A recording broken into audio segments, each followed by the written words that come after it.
미 공군이 자랑하는 5세대 스텔스 전투기이자 영국과 이탈리아, 호주, 일본, 독일, 대한민국 등 세계 각국에서 활약하고 있는 F-35. 그런데 최근 이 F-35 인수를 다른 나라도 아닌 본국인 미 국방부가 거부했는데요. 이유는 어처구니 없게도 기체 불량이나 설계상의 문제가 아닌 중국산 히토류가 사용되어서입니다. 부품에 들어간 중국산 히토류 하나 때문에 난데없는 골칫거리가 생긴 미 공군. 이를 한국의 KF-21로 해결하려는 움직임이 보이고 있는데요. 미 공군의 예상치 못한 전력 공백을 KF-21이 메우게 된 사연에 대해 자세히 알아보겠습니다. 미국의 록히드 마틴이 개발한 5세대 전투기인 F-35는 올해 현재까지 미 공군에만 88대를 인도하는 등 록히드 마틴은 물론 미 공군으로서도 주력 기체 중 하나인데요. 연말까지 포함해 올해 총 150대가 넘게 미 공군에 인도할 계획이었던 이 기체의 앞날에 갑자기 빨간불이 켜졌습니다. 기체 엔진에 사용된 자석에 중국산 히토류가 들어간 게 밝혀졌기 때문인데요. 미 국방부 F-35 합동사업단 러셀 고메이어 대변인에 따르면 지난달 진행된 조사 결과 F-35 엔진의 터보머신 윤활유 펌프에 쓰인 자석이 중국산 합금인 것으로 확인됐습니다. 이게 문제인 이유는 미국 현행법과 국방부 조달 규정에서 중국과 러시아 등 미국의 경쟁국가나 이란, 북한 등 경제제재 대상 국가들에서 생산한 특수 금속이나 합금 사용을 금하고 있기 때문인데요. 그럼에도 F-35에는 이번에 확인된 부품처럼 중국산 재료로 만든 다른 자석 부품도 쓰였는데요. 해당 부품은 미 국방부에서 사전에 허가한 것이라 이번에 확인된 부품과 달리 문제시되지는 않았습니다. 어쨌든 이번 부품 문제로 인해 미 공군의 F-35 인수가 중단됨에 따라 록히드 마틴 측은 앞으로 터보머신 생산은 미국산 소재를 사용한 합금으로 하겠다는 입장을 밝혀야 했습니다. 사실 이번에 문제된 부품은 F-35에 사용된 30만 개의 부품 중 단 하나에 불과했는데요. 다른 29만 9,999개의 부품들은 중국이 아닌 자국이나 군사외교적으로 문제될 게 없는 나라들의 것들을 썼음에도 이 부품에는 중국산 재료를 써야 했던 건 왜일까요? 록히드 마틴 측에 따르면 이번에 문제가 된 건 터보머신에 쓰인 사마륨 코발트 합금인데요. 이 합금으로 만든 연구 자석은 현재 지구상에서 가장 강력한 연구 자석인 네오디뮴 다음으로 강력한 자력을 갖고 있습니다. 자력만 아니라 250에서 350도의 고온에서도 사용이 가능할 정도로 내열성도 높고 부식 저항력도 강해 여러 분야에 쓰이는데요. 문제는 이 합금을 만드는 데 쓰이는 히토류인 사마륨과 코발트가 주로 중국이나 중국이 영향력을 발휘할 수 있는 나라들에서 생산된다는 건데요. 미국과 우방국인 호주에서도 이들 히토류가 생산되기는 하지만 중국이 사마륨과 코발트를 포함한 전 세계 히토류 생산의 77%를 차지합니다.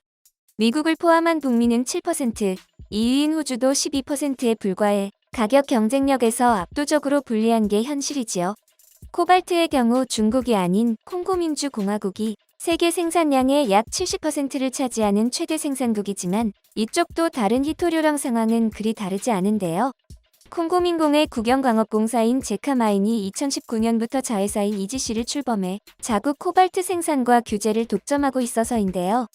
이 때문에 콩고민공의 정치 및 경제 상황에 따라 세계 코발트 가격이 오르락내리락 할 수 있습니다. 게다가 코발트가 전기차 배터리로 가장 많이 쓰이는 리튬이온 배터리의 주원료라 전기차 시장이 커짐에 따라 가격이 오르고 있는 추세인데요. 이로 인해 지난 1년간 세계 코발트 현물 가격이 톤당 7만 500달러로 1년간 약 93%나 올랐다고 합니다. 더 큰 문제는 이 코발트 생산에도 중국이 깊이 개입하고 있다는 건데요. 세계 2위 코발트 생산 기업이 중국의 차이나 몰리브덴인데 이 회사가 생산하는 코발트의 대부분이 콩고민공에 있는 광산들에서 나옵니다. 특히 내년 콩고민공 현지의 신규 생산 라인을 대폭 늘리기로 함에 따라 앞으로 콩고민공에서 생산되는 코발트 대부분은 중국이 우선적으로 확보할 수 있게 되는데요. 이는 달리 말하면 앞으로 다른 나라들이 코발트를 이용하려면 좋든 싫든 중국을 거쳐야 할 가능성이 매우 커진다는 겁니다. 중국 외에 다른 나라를 찾아보려 해도 마땅치 않은데요. 코발트 세계 1위 생산국인 러시아는 중국과 똑같은 문제가 발생할 우려가 매우 크고 3위인 호주는 생산량이 5,700톤으로 콩고민공의 약 17분의 1에 불과해 가격 면에서 대안이 되기 어렵습니다.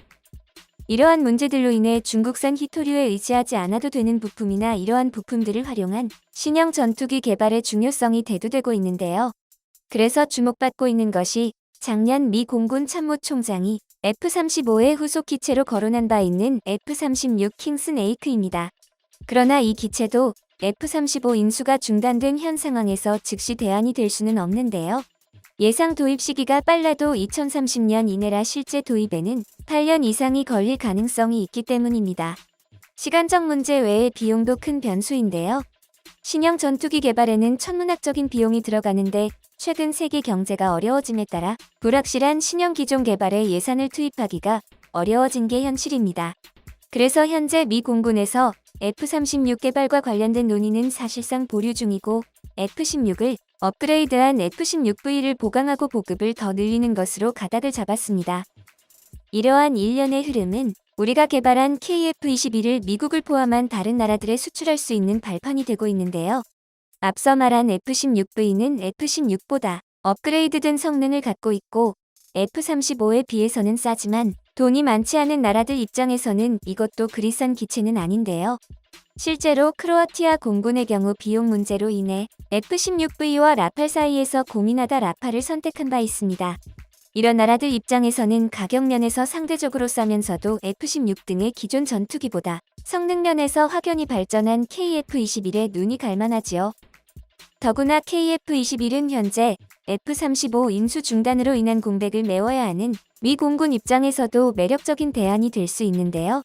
세계 최첨단 전투기를 자력으로 개발하고 양산 중인 미국이 우방이라고 해도 왜 굳이 우리 전투기를 도입하냐는 의문이 드실 분들이 많을 건데요. 이는 앞서 말한 중국산 히토류 등으로 인해 발생할 수 있는 문제에 대한 대안이 우리 KF-21에 있기 때문입니다. 상기했듯 미국은 현행법상 중국이나 러시아 등에서 생산한 부품을 전투기 등에 사용할 수 없는데요. 이는 히토류 세계 최대 생산국이자 공급 국가가 중국인 걸 생각하면 미국에 어마어마한 부담으로 작용하고 있습니다. 반면 한국은 이러한 히토류 사용량을 대폭 줄인 기술들을 개발해 중국산 히토류에 휘둘리지 않아도 됩니다. 최근 한국재료연구원은 대표적인 히토류 중 하나인 네오디뮴 사용량을 약 30% 줄이고도 상용 자석 수준의 성능을 유지하는 히토류 저가형 연구 자석 소재 기술을 개발했는데요. 기존에도 네오디뮴 대신 값이 싼 세륨의 함량을 늘려 연구 자석을 만들려는 시도가 있었지만 세륨 함량이 늘어날수록 자력이 떨어지는 것으로 나타나 큰 성과를 거두지 못했는데요. 이번에 개발된 기술은 네오디뮴 대신 다른 원료를 쓰면서 생기는 불필요한 자석 입자 형성을 억제하고 자석 내 미세 구조를 개선해 자력이 저하되는 걸 막았다는 점에서 의미가 있습니다. 이에 따라 네오디뮴 수급 등의 문제로 수입에 의존하던 연구 자석을 국산화할 수 있게 되었는데요. 이런 국산 연구 자석은 전기차나 드론, 선박 등은 물론 전투기에도 활용할 수 있어 기존 중국산 부품들을 대체할 수 있을 겁니다. 이렇게 히토류 의존을 줄이려는 노력은 민간 기업에서도 볼 수 있는데요. 현대자동차는 최근 아예 히토류를 쓰지 않는 전기차 구동 모터 선행 연구 개발을 진행 중입니다. 구동 모터는 전기차 구동 장치의 핵심 부품인데 이 역시 히토류가 주원료인 연구 자석으로 되어 있어 중국의 영향에서 자유롭지 못했는데요. 이러한 구동 모터를 만드는데 히토류를 쓰지 않아도 된다는 것은 이제 전기차도 중국의 히토류 무기화에 휘둘리지 않아도 된다는 의미입니다. 이와 함께 전기차를 포함한 기존 친환경차에 사용된 고가 원자재를 재활용하는 원자재 재순환 기술도 개발 중인데요. 이 또한 새로 히토류를 수입해야 할 필요성을 줄여주기에 히토류 의존율을 낮추는 데 큰 도움이 될 겁니다. 이런 히토류 저감 및 기존 히토류 재순환 기술이 KF-21에도 적용이 된다면 중국의 히토류 무기화로 골머리를 앓고 있는 미 공군에 있어 가뭄의 단비가 될 겁니다. KF-21은 기존 미국 전투기들과 비교해 상대적으로 값이 싸면서도 A사 레이더 등 미국 전투기들이 보유한 핵심 기술들도 다수 보유하고 있는데요.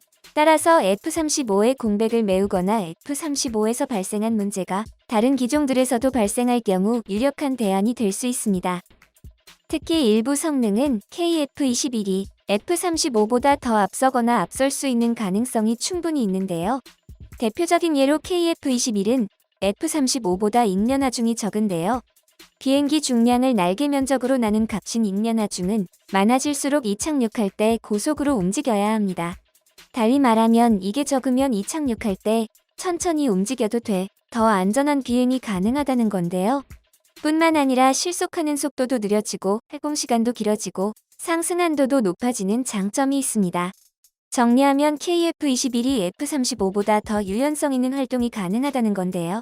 이러한 점들을 고려하면 미국의 F-35 공백을 메울 유력한 기체로 우리 KF-21이 거론되는 건 당연해 보이네요.